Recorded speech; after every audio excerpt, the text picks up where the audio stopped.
welcome to episode 7. And we're here again in beautiful Southern California. And I'm here with Mark and Phil. Say hi, gentlemen. What's up, everybody? How's it going? Hey there. So, how's everyone been gaming? A lot, a little, or like me, none at all? Just a little bit. Uh, not too much.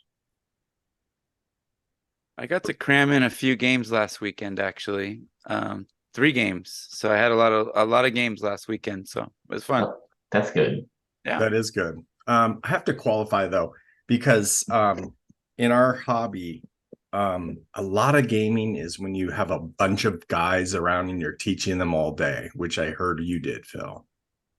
I did some of the teaching. Yeah, we at the church last month we gave some demos of What a Cowboy and Dead Man's Hand, and I was doing the demos of Dead Man's Hand. I'm sorry, What a Cowboy.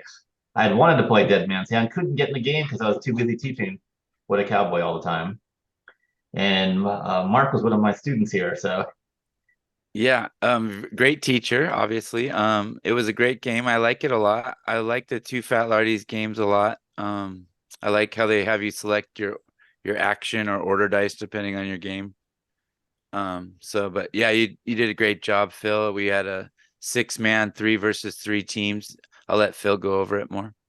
yeah, we actually had 2 games, and What a Cowboy, you could scale it so you could give everybody one model or up 2 or 3 or 4 models, depending upon how many people we have on each side. So with 3 people on a side, we gave everybody one model, so everyone had one cowboy with their entire force and stuff like that. And it was just the first game that we had was just a basic 3-on-3, just shoot them up to try and learn the rules.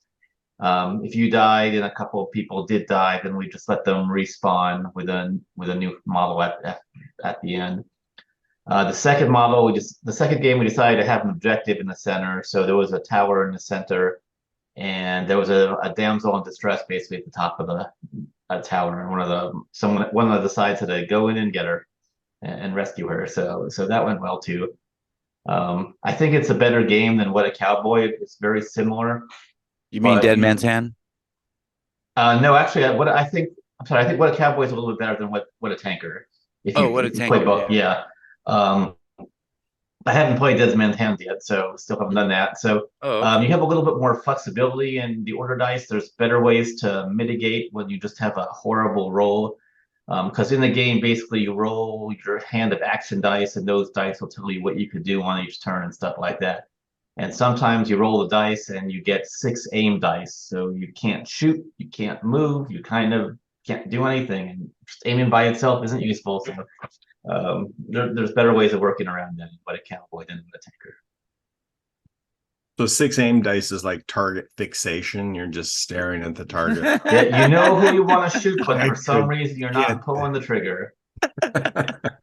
That's actually a thing. Actually, in the Air Force, we talked about target fixation, and pilots get that, and Yeah. there's been some sad times with that. So Yeah. Then it's a real thing. Oh, okay. yeah, you can't get a stay too long on the target, right? Right, right. A little too ambitious is the game changer or You're ender, just really. you're just waiting for the right time. And then Dan ran a game of Dead Man's Hand with Luis and taught him Dead Man's Hand. Or Luis played it once, but ran through it again. And Dan's really good at coming up with scenarios. I think he had where they had a Native American that was going to get hung at the gallows, and so they had to save him off of the gallows. So that was a pretty good one. And then I pulled off the second game. I played a game of Dead Man's Hand with Paul Hobson, so that was real fun. Um, but I like both games a lot, and the cowboy genre is really fun, and all the terrain's really cool. Phil had some really cool terrain, so. Well, none of it was mine, so it was Oh, all it was all someone else brought in. So yeah, okay. I like the cacti and stuff. That was really cool. Yeah, it makes you feel like in the old west with no little cacti on the table, and those are super cheap to make. For sure. So you had 6 players, which is a lot, and the 7th was the game. With myself, I didn't Yeah, actually play. We Would actually, I that think, had 10 to 12 players after all day long, I think. So it was good. Yeah, because there were multiple games going on at the same time, and the great thing, the church is big enough that there's room for multiple games at the same time. We had 2 or 3 games going on. I think we had 1 game of What a Cowboy and 2 games of Dead Man's Hand going on at a certain time. So yeah. So you had a damsel in the tower with the bad guy, and is the bad guy an NPC then, or is it run? No, there were 2 teams basically, and they were both trying to rescue the damsel, and it was whoever rescued her first won the game, basically. So she's like So tied to the tracks, kind of thing. yeah, Okay. she was trapped up in the tower, and it worked better because that forced the players to engage at close range, and we had some melee fights, and then we had some people with shotguns, which do rather well at short range, shooting out the opponents. So yeah, so that made it entertaining. Very cool. Now, did either of you make it to Mini Wars? No, did not. Nope, did not. Yeah, I had to work too, so I was not able to go. Yeah, it's been a busy month for me. I saw the pictures online. Facebook, the HMGS group posted a lot of pictures and looked like they had a lot of fun games and a lot of fun tables. I wish I had been able to make it. Yeah, for sure.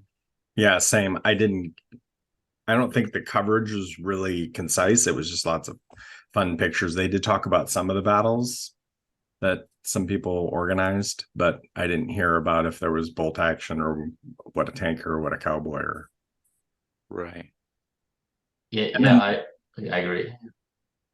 what about this Ventura Con bolt actions? That was canceled, so So didn't that's get to bad news. yeah, didn't get to present. I guess they're gonna present it at some other future date. So we'll see what happens. So what was that? Was that part of that Uh, northern? Yeah, I think a guy named Mike O'Brien, he's a member, runs it. He's pretty big in the community, so I think he runs it out up north too. And I for some reason it got canceled here, but I think it's a lot of Warhammer and a lot of other types of games, just trying to sort of expose people to wargaming or gaming in general. Steven, a friend of mine, was demoed Sword and Flame. Which is a Victorian era game. He demoed that last time they had the convention. I think it was in July. So he invited me to come out and demo Bolt Action, which I signed up to do, but it got canceled. So we'll find out next time they have it and try to demo a game, get people interested in the genre. Awesome. And then you played Team Yankee? Wow. Yes. So I have some friends that like that game a lot, and they've basically handed me an army and told me to play. So I couldn't pass up, So I was Soviet Union, and we played a 2v2 game, Soviets and Iran versus Israel and Americans Marines. So fun game. 15 millimeter game. So I haven't played small little units in a long time. Took me back to being younger for sure. I like the 28 millimeter. I can't, lie. But the game's fun. It's a really cool game. I'd like to try Flames of War, I guess, because I'm more into World War II. But they have a Red Dawn version, so I'm gonna try that.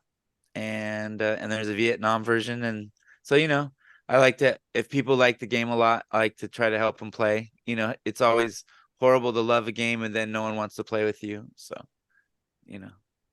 Yeah, I Have mean, you thought there was a big Flames of War community around here too. actually there's a very big Flames of Yeah. War community. They used to be running out of uh, GAMP, which is another topic we're going to talk about. Right. They're still up in the air where they're going to kind of host their games and their events. They have a lot of terrain, a lot of units, a lot of players. They're up to about 20 or 25 players that they can put together tournaments that come to tournaments usually. They play in Brea, they play out in Upland. I was trying to remember where else they play. Those are the ones that come to mind. Sure. Of course, they used to play in Pasadena. So they'll be playing at Odyssey Games. That's true. Yeah, I Probably mean, I was. remember the last Strategicon, there were 8 of them playing in the tournament, and I'm sure like at LVO, there'll be a big game as well because there was a giant one last year as well. Yeah, and they rotate through. They play Flames, they play Team Yankee, and they play the new NAM version Sure. of Team Yankee, which I guess is a separate game as well, because of the dynamic of the conflict. I played Team Yankee with them as well. Just sat down and said, Mhm. "Give me an army, and I'll play." Right. And then I've played a lot of Flames of War, and I have a lot. I mean, I have a army, so I can play. I'm still Nice. working on more army. I got some more guys that I'm Uh, doing. More platoon. It's kind of fun because in their group there's a retired general, mm, so that's nice. really fun to play. Yeah, that's Get cool. beat all the time, but he's a really he's a really nice guy, and he always helps you learn how to play. It's always better if you play someone better, right? Oh, for Yes. sure. Yeah. You got to. Yeah. That's cool. So good any times. any other October fun that anyone had? I had Nothing. some more games of What a Cowboy with some other friends that I've been playing. We started actually one of the campaigns. You could do a campaign out of the rule book and stuff like that, which is kind of interesting.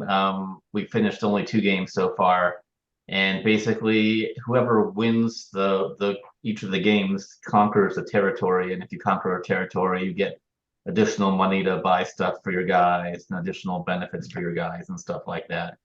And if guys get killed permanently, then they get replaced by horrible greenhorn cowboys and stuff like that. So, I um, like that. They have that in Chain of Command too. That two Fat Lardies does that where you can sort of build a character inside the games. Like you can name your lieutenants or they have like a background and stuff. And so when they get killed, it changes your men's morale. And these are in campaign games, of course. Changes your men's morale and outlook of the campaign and stuff. So it's really fun. yeah, I mean, what a cowboy, the campaign's kind of flexible what size you want to do it. So we decided to pick basically each person has a posse of 3 men. So each of them has a name. They get better skills, but you can't ever add extra men to your force. You're kind of stuck with 3 men. So that kind of helps prevent one force from growing gigantic and just overwhelming everybody else. But good time so far. So yeah. Yeah. Do you have a favorite company, Phil, like that you buy your cowboys from or So a lot of my old stuff is actually artisan. Mhm. I had the stuff for a long time. I used to play Legends of the Old West many years ago, and that's a GW cowboy game. That was the first cowboy game I ever played. And that's been out long out of print. Um, I also like some of the Dead Man's Hand models. I have some of those as well, and they're pretty consistent as well. They're 28 millimeter metals, and they have boxes that are basically posses at 7 or 8 metals. Yeah. But Dead Man's Hand is switching to plastic now, and I could roll into that because they have a Kickstarter that's out right now for the second edition, which ends in 10 days, which is November 15th. And it's a little over $100. And aside from the rule book, I think you get 20 plastic models of cowboys, plus you get 3 buildings and some scatter terrain to go with it as well. So it's a lot of stuff right now. Oh, It's a that's good cool. starting point. Yeah. And I'm certainly invested in it because I don't have any plastic stuff. So I don't Sure. actually have any terrain. So this is perfect. So yeah. Yeah, that's killer. Yeah, the last Kickstarter I did was really actually quite good. It's called Dwarven Forge. Oh, I've heard of their terrain. Yeah. That looks It's really nice. good, and then it does even more. It lights. Nice. Yeah, so So someone explain a Kickstarter to us, somebody. So a Kickstarter is kind of like crowdfund. It's a crowdfunding thing where you go to Kickstarter.com, you find all these projects. There's different pledge levels. Like there's the base pledge where you'll get the box set. You could pledge and add additional things, like you want to add additional posses or additional terrain or something like that. And you're paying basically for stuff that hasn't actually been produced yet. right, So right. they're not going to ship it out to you right away. So like I think the uh, Dead Man's Hand one, I think that's scheduled for maybe, oh, I have it open right now. It's saying let's scroll down. When they say they're expecting to ship April 2024, but most Kickstarters don't actually always send stuff on time. And this is an English Kickstarter, so it'll probably take an additional month for it to get across the ocean from England to the United States. So hopefully, I'm expecting by the summer I'll get this stuff. But I mean, So this new Kickstarter set has new molds for, because I have the old or I guess the first plastic cowboys they had. So I believe the Cowboys might actually be the same. I think you have they have male Cowboys and female Cowboys in sprues of 5, and you get basically pick which ones you want. But the buildings are new. You get a covered wagon. You get scatter terrain. That's all new, and you get version 2 of the rule book, which is brand new, and you get the cards and the markers and the dice and all that go with it and stuff like that. So really, it's a 2-player starter set that lets you have 2 forces, because each force is usually only 7 or 8 models, let's say. So it's enough for you paying it up for a one-on-one game for sure. And, I mean, 3 buildings, probably some scatter terrain might not be enough, but it's a start. No, that's perfect for you only need a 2x2 board, I think, for Dead Man's Hand. So okay. Yeah, then this would definitely be a good start. And I think the base price is a little over $100 translated from pounds to dollars. Sure. Yeah, that's a really good deal. I was going to show you some more of the Dwarven Forge stuff. Sweet. This is for bolt action. Yeah. And does it light up? These are just magnet. Well, oh wow, it doesn't light up. Well, the magnets are cool. Yeah, the magnets are cool, and then you have the inside terrain. This is a second floor. Nice. Oh wow. You could use that actually for AWI maybe. Oh yeah, definitely. It's 28. Yeah. It goes on really interesting. The pieces are really highly detailed. They're really easy to paint up. You can see this as You painted that, Paul? Yes, I painted that. Nice. So does it come assembled? It doesn't. It's just pieces. So you just lift out the pieces. Wow. And then these are the little pegs that sit in the bottom plate here. Okay. Does it come with all the magnets and lights? Windows out. You could put lights in it, sure. Oh, okay. Those little tea lights that would look really cool. Oh. So what's Dwarven Forge? Are they USA, England? Do you know? I think they're USA. But I really liked all their product. And they're ever expanding. So yeah, their pricing is really good. I think. Nice. I can't remember how much that particular terrain was. And you're using that for just the World War II stuff, and yeah, you play Warhammer too, I think you said. I do. I play both fantasy and 40K. And I'm just going to see if I can find this really fast. Sure. They do have painted terrain. Right, of course. Yeah, so you can buy it painted, which is not that much more expensive, but I just like, painting it. I know I'm odd. Yeah. No, I agree with you 100% on that. Yeah, the terrains are usually pretty easy to paint. You just spray it and then dry brush it for at least it shouldn't be that tough. Yeah. Yeah, they have Tudor buildings, Firestone. Let's see. The set that I got was 100. Nice. So it was 4 buildings, and then you can link them together to be 2 second-story buildings, or I guess 1 3-story building and 1 1-story building, or all attached. Yeah, and they have all kinds of deals with different layouts, and they have destroyed terrain too. Oh, great. Yeah, and it's just very well constructed. Where are they? That's what we should find out.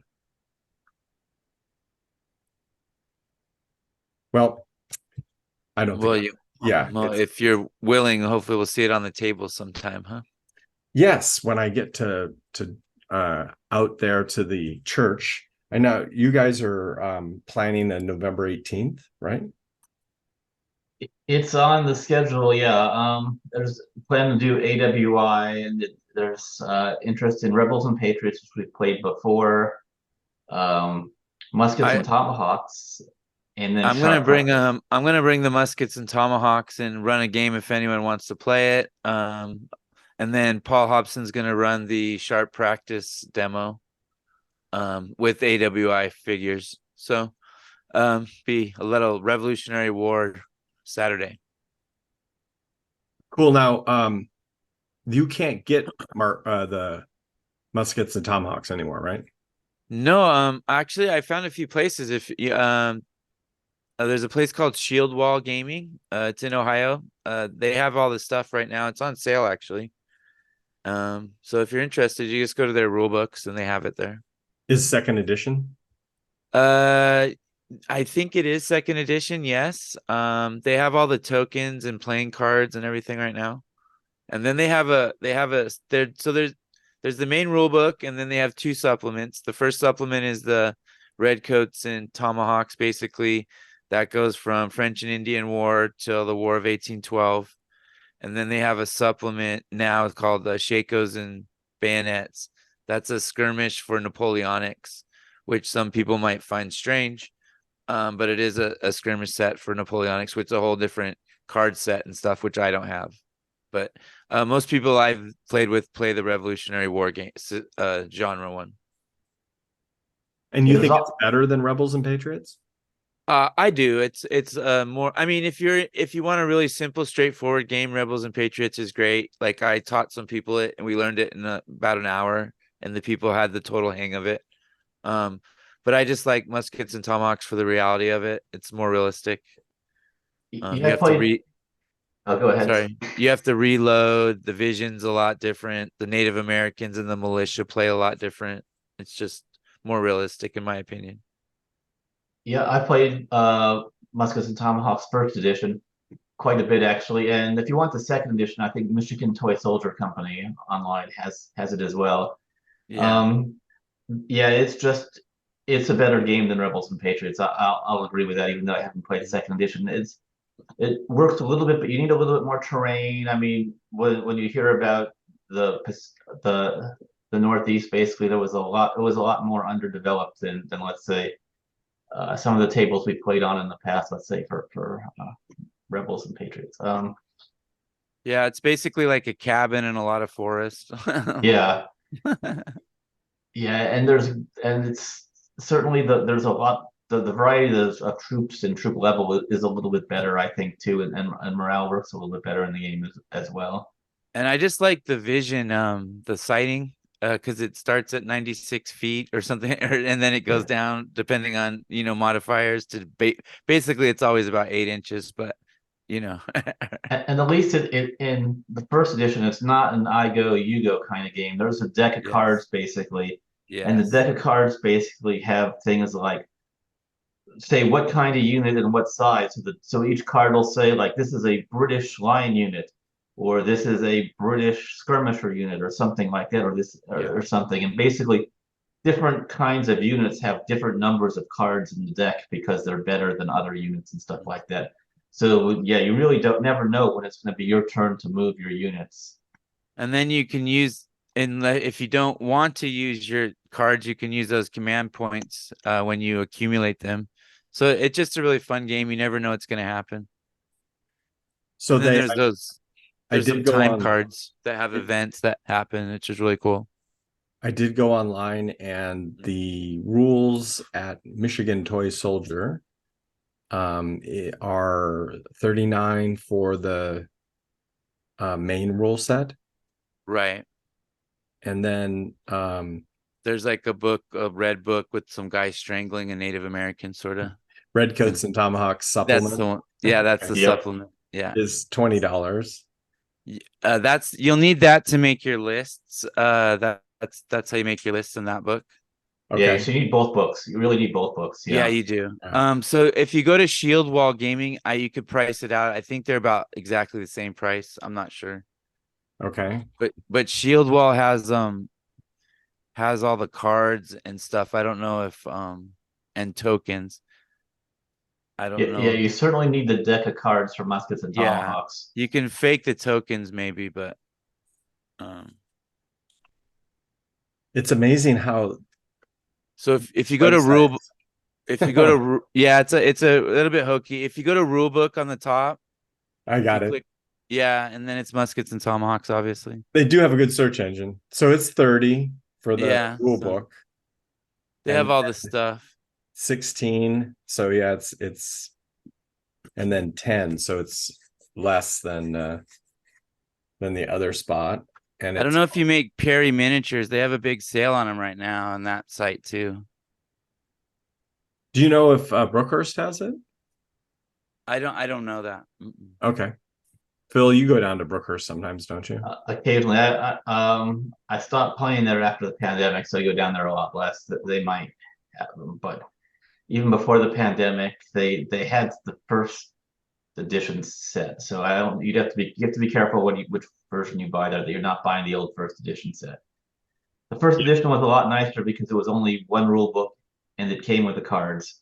And now you have to buy three separate things, two books on the back and a deck of cards, basically. So But it is out of print, though, isn't it?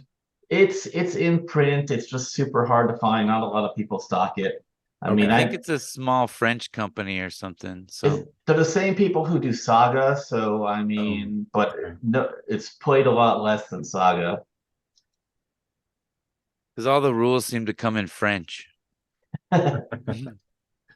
That's interesting.